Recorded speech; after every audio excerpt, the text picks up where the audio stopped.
দেখছেন খবর বাংলা 24x7। নতুন খবরের আপডেট পেতে আমাদের চ্যানেলটিকে সাবস্ক্রাইব করুন। দীর্ঘ বেশ কয়েক মাস ধরে নোদাখালী আলমপুর চালকল মোড় থেকে রাতের অন্ধকারে বিভিন্ন বিল্ডার সহ এলাকা থেকে বালি পাথর চুরি যায়। এই চুরি যাওয়া বালি পাথরকে কেন্দ্র করে নোদাখালী থানায় ও বিল্লাপুর থানা একাধিক অভিযোগ দায়ের করে। গতকাল রাত্রিতে একটি ছোট হাতি গাড়ি করে বালি চুরি করে নিয়ে যাওয়ার সময় হাতে নাতে ধরে ফেলে এলাকাবাসীরা। তারপর ওই হাতি গাড়ি সহ চালক ও আরও দুজনকে থানায় পুলিশ আটক করে তাদের জিজ্ঞাসাবাদ করার পর উঠে আসে এক সিভিক ভলেন্টিয়ার্সের বিরুদ্ধে। তিনি বিল্লাপুর ফাঁড়িতে কর্মরত সমস্ত চুরি বালি ও পাথর মইদুল মল্লিক নামের ওই সিভিক ভলেন্টিয়ারকে বিক্রি করত চোরের। তিনি বিল্লাপুর ফাঁড়িতেই কর্মরত অবস্থায় এভাবেই চুরির মাল কিনে ব্যবসা করতেন। ব্যবসায়ীদের অভিযোগ, এক একজনের 1.5 থেকে 2 লক্ষ টাকার বালি ও পাথর চুরি হয়েছে। এই চুরি যাওয়া সমস্ত মাল বিক্রি করা হতো মইদুল মল্লিককে, যিনি 2012-তে নভেম্বর মাসে সিভিক ভলেন্টিয়ার্সে যোগদান করেন। ওই সিভিকের বাড়ি হাসনা চাঁদ মল্লিক পাড়ায়।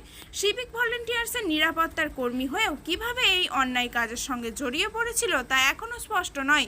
তবে সিভিক ভলেন্টিয়ার সহ 2 জন চোরের বিরুদ্ধে আজ এফআইআর করা হয়। পাশাপাশি সিভিক সহ আরও 2 চোরকে গ্রেপ্তার করেছে নোদাখালী থানার পুলিশ। এদের 3 জনকেই আজ আলিপুর কোর্টে তোলা হবে। নুর ইসলাম মোল্লা আমার বন্ধু সম্পর্কে, খুব ঘনিষ্ঠ সম্পর্ক। তো গত প্রায় মাস চালেক হলো বিল্লাসের মাল ওই আলমপুর হাইরোড থেকে চুরি যাচ্ছে, ইট বালি পাথর চুরি যাচ্ছে। ও চেষ্টা করছে ধরার, কিন্তু ধরতে পারে না। গত কয়েকদিন ধরে 2টো লেবারের ওখানে চেষ্টা করছে ধরার। গত রাত্রে প্রায় 1টা নাগাদ ওই ছোট্টু মণ্ডল এবং 2 ব্যক্তি আরও ছিল, যারা গাড়ি লোড করে বালি নিয়ে ফালাচ্ছিল।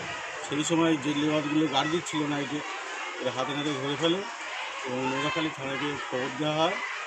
নোদাখালী থানায় এসে ওই 2 ব্যক্তিকে গ্রেপ্তার করে নিয়ে যায় এবং ওই 2 ব্যক্তিকে জিজ্ঞাসাবাদ করে জানতে পারে যে মইদুল মল্লিক বাড়ি হচ্ছে জামালপুর হাসনেচা।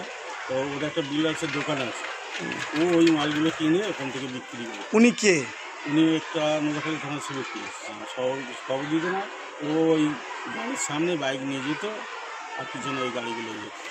আমরা লিখিত কমপ্লেন দিয়েছি ওনাকে, এবং ওই ড্রাইভার বা যারা অ্যারেস্ট হয়েছে ওনাকে লিখিত কমপ্লেন দেওয়া হয়েছে। এর মধ্যে সেটা তো হিসাব নেই, তা আনুমানিক প্রায় 1.5 থেকে 2 লাখ টাকার মাল চুরি হয়েছে। শুধু আমার হয়নি, অন্যান্য বিল্ডার থেকে বা পিএইচির মাল পড়ে গাড়ি সেখান থেকেও চুরি হচ্ছে। বলতে পারবো না, তবে আমার মনে হয় যে মইদুল যা করেছে ওই সব এলাকায় চুরি করাচ্ছে। আমার নাম শেখ নুরুদ্দিন, আলমপুর চালকল।